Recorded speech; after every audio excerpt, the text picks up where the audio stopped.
Bismillah ar-Rahman ar-Rahim. O human being that has attained to inner peace, return to your sustainer, well-pleased and pleasing. Come together with my other true servants and enter into my everlasting heaven. I pondered over these Quranic verses for the 60 days I lived in my father's bedroom preceding his death. I wondered why the entry into the realm of the afterlife had to burst out of such a narrow exit. I wrestled with pain. No one should have been more ready than me. Throughout my life, my father spoke of death as the ultimate destination of the faithful, healing of the sick, and home for the weary traveler. He would say, the day everyone mourns a believer is ironically the happiest day in his life, for that is when he shall meet his beloved, God. Tonight, I will share with you a few of my father's personal health battles. At the age of 68, he was diagnosed with cancer and given 6 months to live. Today in California, someone given this prospect can request to die instantly through physician-assisted suicide. Instead, my father responded, I have decided I shall not die before I die. During his first chemotherapy course, he wrote his seminal book, Reading the Muslim Mind. A mere 15 years followed, and were probably the most productive in my father's life. In addition to writing, he spoke at schools, universities, synagogues, churches, city halls, and the White House. Following a stroke, he wrote his landmark book, Thus Shall I Stand Before God. And when he could no longer write, he called my daughter and dictated. Compared to most Muslims caring for their sick or elderly, I was somewhat lucky at the time. My father had written a clear advance directive that I was to be his health agent should he not be able to speak for himself, and that he did not wish for any means of prolonging his life, given his age of 83 and his end-stage heart failure. Months later, as a physician-scientist, he literally oversaw the process of his dying, like an observer from afar, making sure that his multi-organ failure was proceeding as expected. Sometimes he'd get frustrated at the slow pace.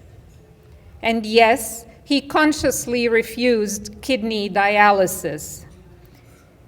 In his particular case, he saw it as a means of prolonging death, as it would never restore his fragile heart. He declined a heart transplant under the premise that a younger person is more deserving. Nearing his end, he frequently announced, "If I go into a coma, I do not wish to be disturbed." His coma was a profound spiritual experience for me. Only when you reach the mountaintop do you begin to climb. It was much like the title of his last book, Audible Silence. I dare not claim that the feat was easy to endure. When my father made me his health agent, I instantly shouldered an enormous responsibility. I had to fight for his right to die naturally, not just against a medical system that lavishly consumes resources to prolong the dying process, but also against family and friends who loved him and wanted him to stay. Hospice care at home was a graceful yet painful realization of the inevitable. My father was simply at peace. Seeing that his hospice nurses were Christian, he called for an English translation of the Quran and had them read him the chapter on Mary. When I agreed to pain relief, I knew the medication might hasten his death. By then, his body was emaciated and frail. His painful ulcers of skin over bone haunt me to this day. I knew that if I refused pain relief then, I would be prolonging a painful death. Even as I remembered him speaking about the virtue of patience. Shortly before he was in coma, my daughter sat by his bedside and chanted a favorite Arabic song called "Give Me the Flute." Then suddenly, and for the first time, she cried. He looked at me as if to console and said, "God is the sole owner, giver, and taker of life. The intent with pain relief is not to kill, but to heal." My father was in his home with me reciting the Quran at his bedside when I sensed his breath getting freed from its restless tides, rising to God unencumbered. No matter how much we prepare, death is never easy. This audience need not be reminded of how vital a spiritual anchor is in penetrating the seemingly insurmountable walls of loneliness. I imagine it would be unbearably cruel to face death without some notion of spirituality. While I realize that this is only one of many approaches to the end of life, I emerged from this experience wishing others whose loved ones were terminally ill had such a clear wish list of what was not to be done in their final days. For those who never knew him, Hassan Hathout was not a man to shy away from fighting for his firm beliefs, not the least of which was the sanctity of human life. He treasured the Quranic verse, "Whoever killed a life for no transgression, it is as though he killed all mankind, and whoever saved a life, it is as though he saved all humankind." My father also believed that the major part of Islamic jurisprudence is the product of human thinking to meet new events in new times and places, always heeding the Quran, authentic prophetic tradition, and the 5 goals of Sharia: protection of faith, life, mind, ownership, and honor. As some of you know, a basic premise in Islamic jurisprudence is the lawfulness of all things unless specified by the Quran or unless they contradict the objectives of Sharia.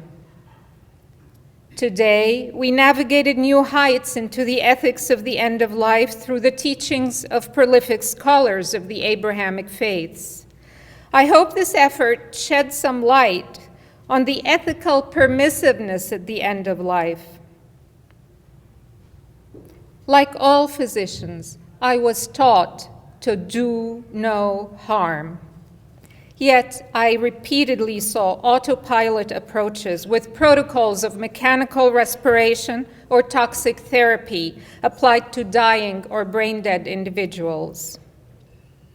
Without pausing for a moment to question the definition, let alone quality, of the life being prolonged. If it is scientifically certain that life cannot be restored, then it is futile to diligently maintain a vegetative state by heroic means of animation, or to seek to preserve the patient by freezing or other artificial methods. In our defense of life, we, the medical profession, are well advised to realize our own limits and not transgress them. It is the process of life that the doctor aims to maintain, not the process of dying. Lest you should think otherwise, I do not equate the right to die with euthanasia or physician-assisted suicide. I believe in mercy dying, not mercy killing. The right to die in peace without undue intervention stands in contradistinction to the idea of selecting a time and exit method for terminal illness based on the expectation of a painful and futile life. This whole concept of a life not worth living does not exist in Islam. In addition to the dual religious motive of the sanctity of human life and the virtue of patience, the claim of killing for pain has been refuted by significant advances in palliative care, which allow for proportionate pain relief. In the Islamic Code of Medical Ethics of 1981, my father wrote, "Mercy killing, like suicide, finds no support except in the atheistic way of thinking that believes that our life on this earth is followed by void." For many in the medical profession, actively assisting patients to die would seem in direct conflict to the raison d'être of the art and science of medicine, to protect and preserve life. And as current affairs remind us, all too frequently, a medical degree is not needed to end someone's life. Many physicians respect the sanctity of human life out of their own belief system.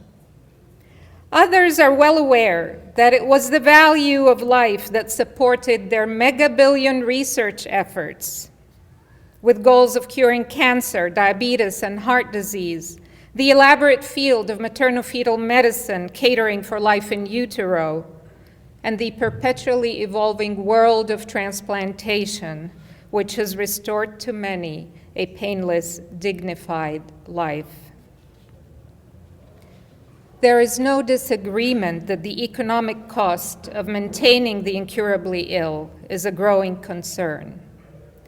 But there could be a balance between caring for the weak and helpless and spending monumental resources in the last 6 months of a mechanical or artificial life. The goal is achieving an equilibrium between the values of life and freedom of religion, societal needs, medical dogma, and an individual's right to pain relief and natural death. My father's abbreviated opinion on this matter was, values take priority over prices. Personally, I believe that freedom is a fundamental part of Islam, and that this includes the freedom to choose one's path to God and means to unravel God's light at the end of the journey. When the lines get blurred, people of faith pray. Before the intervention, question the intention, and then pray again. In summary, here are a few of the lessons I learned from my father in his final days. First, it is helpful for all to have an advance directive. Second, It is important to look at the bigger picture and not prolong life unnecessarily. Third, the intent in painful illness should be pain relief, not termination of life. Last, to be diagnosed with a terminal illness need not be the end. It may well be the beginning. In gratitude for this opportunity and for the mosaic of religious thought that contributed to the timely theme, I conclude with a poem which I wrote when I was a medical student, caring for a patient whose providers wanted to keep alive at all cost. There she lay, so silent and still. Only yesterday, she was so full of will. She had in mind dreams that were great. She tried to find a world with no hate. The story of her life came to an end before it began. They try to keep her alive, no one dares, nobody can. No more dreams or thinking ahead, no more hope, for her brain is dead. Unlike the dead, she has no grave. They gave her instead an artificial cave. Why bury her in mud? Drugs give her resistance. The current pumps her blood, maintaining her existence. The days went and came. Some thought it was not fair. Who was there to blame? Her fate or those who care? Is the body more treasured than the spirit that had been?